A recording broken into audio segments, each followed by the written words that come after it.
Here we go, Jenna. Nick, you'll be happy. You'll agree with every single pick I have. So just, you can live vicariously through me on this. All right. At number 5, Steph Curry. All right. Now, I know a lot of people out there are saying, number 5, why is he so low?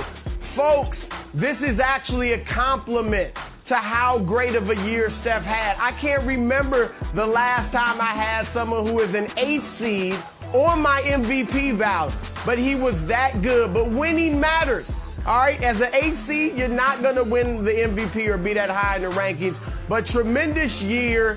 He silenced all the doubters, all those who said he's not transcendent, all those who said he's overrated. He proved he's the best small player of all time, best shooter of all time. And get this, 7 games this year with 10 or more three-pointers. No other player in NBA history has more than 5 such games in their career. Steph Curry, number 5. At number 4, Joel Embiid. Look, Joel Embiid may have very well been the MVP had he played more games. He missed 21 of 72 games. I'm sorry.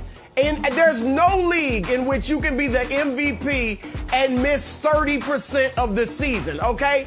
He was tremendous, though. He led Philadelphia to the number 1 seed. Gets it done on both ends, obviously. Showed that he is not just one of the best mid-range shooters for a big man. He is one of the best mid-range shooters in the entire NBA. He posts up as well more than any other player in the league, usually getting fouled. So he led the league in free throw percentage. And again, is one of the best defenders in the league. Put himself in the conversation for best player in the world. We'll see what he does in the playoffs. At number 3. Chris Paul, 16 points, 8 assists. Wow. Not eye-popping numbers, but the impact, the leadership, the intangibles, the poise, that was eye-popping. He led Phoenix in his first year from a 10th seed in the West to the 2nd best record in the NBA. This will be the 5th time he should finish in the top 5. First time since 2013. Not bad for a 36-year-old. At number 2. There it is, Giannis Antetokounmpo, the 2-time defending champion. Great numbers once again, great defense once again. Actually added to his game. Now has played more in the mid-post this season, which I like. That could help them in the playoffs. Giannis was tremendous. Didn't win the MVP, though, even though his numbers are big, because his team had the 7th best record in the league. 7th. 3rd in the East, not the 1st best record in the league like they did the last 2 years when he won it, but great season by Giannis. And the winner of this year's MVP award on my ballot, and I believe he's going to win going away. It'll be like last year where Giannis won in a landslide. Jokic will win in a landslide. 28, 11, 8 assists. That's more than just about every point guard in the league. Has invented the point center position. Led Denver to a 16-8 record without their 2nd best player, Jamal Murray. 3rd best record in the Western Conference.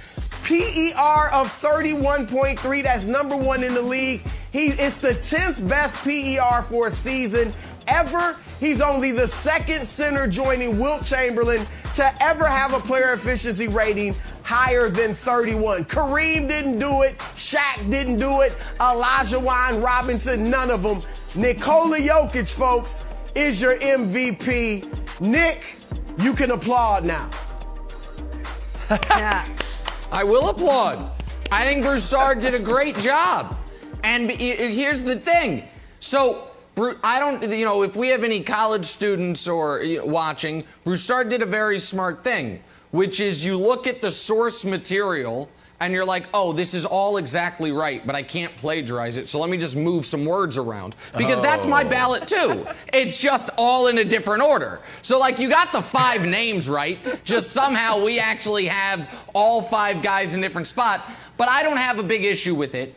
I am very happy that you, unlike many of the other ballots that I've seen come public, are giving Chris Paul his respect. I understand that my opinion that Chris Paul's the league MVP is a drastic minority one. I don't expect him to win, obviously. What I've been disappointed by is how many people have these four that you have, plus Dame or Luka or Julius Randle on there, and no Chris Paul. And that's no shade to Dame or Luka or Julius Randle, or LeBron will probably end up on some ballots as a fourth or fifth. But having Chris Paul in the top three makes me happy. And the fact that you didn't hold Giannis's last 2 seasons against him the way a lot of people did, to me makes me happy, because his numbers say he should also be at the very least in the top 5. Here's my only question for you, Broussard, on this. Now that we know the Nuggets didn't draw the Lakers, I feel like for Jokic to validate this MVP season, they have to, at the very least, beat the Portland Trailblazers in round 1. Vegas has it as a pick'em series. I understand that they don't have Jamal Murray, but even without Jamal Murray, supporting cast to me, Dame and Jokic take them out, very similar with the way Michael Porter Jr. is playing. Do you agree with me that for Jokic, it is incumbent upon him to, through hell or high water, at least get out of round 1, since they didn't end up with the Lakers, which would have been a kind of unfair to judge anyone because the Lakers had the odd season? It'll look bad, as it does for any MVP that goes out in the first year. Of course, we remember Dirk doing it when he won his MVP award. They lost to Golden State in round 1. It looked bad, and the only way he really came back from that was to win that championship in 2011. So it'll look bad, but I don't think it invalidates it because, again, especially the voters, we understand this is a regular season award. It's not about what we project to happen in the playoffs, what happened last year in the playoffs. Obviously, you're human, so sometimes those emotions come in. But for the most part, it is about the regular season. So I don't think it will invalidate Jokic as the legitimate MVP. And I'm going to say this, Nick, because you brought up a week or two ago, we talked about it. Would Jokic be the worst MVP since Dave Cowens back in the mid-'70s? Yeah. I can't remember. 73, I think. Yeah. I think Jokic is better than Steve Nash. He's better than Steve Nash. And I think, obviously, he's better than Derrick Rose because Rose got injured and became a different type of player. And I actually think Jokic is better than Dirk Nowitzki. Now, he's going to have to win a championship to prove it. But I do think he overall is a better player than Dirk Nowitzki. Yes, I said it. You know, that's an hour-long radio show. Whew. We can do that another time. Go ahead, LeVar. Wow. You just really upset me. You just really made me mad. You were happy. You're like a Sour Patch Kid right now. Nick, you were happy and now you're sad. He knows I'm right. Hey, I can't believe you just said that.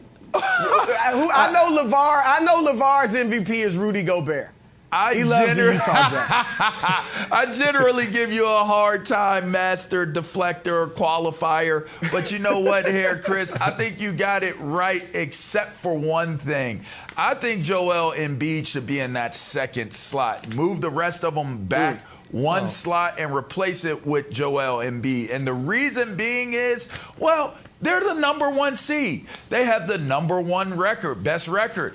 And when I look at the records in terms of wins and losses, without Joel Embiid, this team is under 500. Did you know that they went 10 wins and 11 losses without him? Which means that if they win games with him and they're the number 1 team, they won 39 games and lost 12 games with him. And by the way, when he came back from that 30% of time missing because of the injury, they went 9-1 out of 10 games. I just look at what Joel Embiid's impact has been for this 76ers team and how much of a competitive team they are now with him playing at the level he's playing at. The numbers are too comparable with Jokic, with Giannis, and with Embiid to sit there and say that there's this amazing gap in terms of statistical categories that would justify Embiid just because of injury not being closer to being that MVP this year. So outside of him being in that number 2 slot, Wilds, I think I'd be okay with this 5 list that Chris has put together. I'm okay with it, Broussard. I think you did a wonderful job. The question I have for you is this, Broussard. Do you think Joker is at risk of having a but MVP award? So when you look back at MVPs throughout the years, it's like Karl Malone's like, but that was really Jordan's, we just got tired. And like Barkley, like, but that kind of was Jordan's. Or like, but that should have been Kobe's. Do you think because of the battlefield promotions of guys going down, no Harden, no KD, no LeBron, that this is at risk of being like a but MVP with a condensed season post-pandemic, post-bubble? Yes, I really do. And especially to Nick's point, if they go out in the first round to Portland, it'll definitely be that. There's no question about it. If Harden had played 60-something games, I think he may have been ahead of Jokic. At least on my ballot, some people would have held the way he left Houston against him. Obviously, Embiid probably would have been ahead of Jokic. I'm actually going to say he definitely would have been ahead of Jokic had he played 62 or more games because Philadelphia had the number 1 seed. And, of course, if LeBron had stayed healthy, who knows where that would have been. So this is somewhat a war of attrition. Look, he played all 72 games. He's the only player on this team to play all 72. Yeah. I'm talking about Jokic. And I believe the only all-star to play all 72. That's valiant in this era of injuries and load management. That's right. Thanks for watching. Subscribe here to get the latest from the show. Also, be sure to check out more of the best clips from First Things First, or go watch a few segments from our other shows on FS1.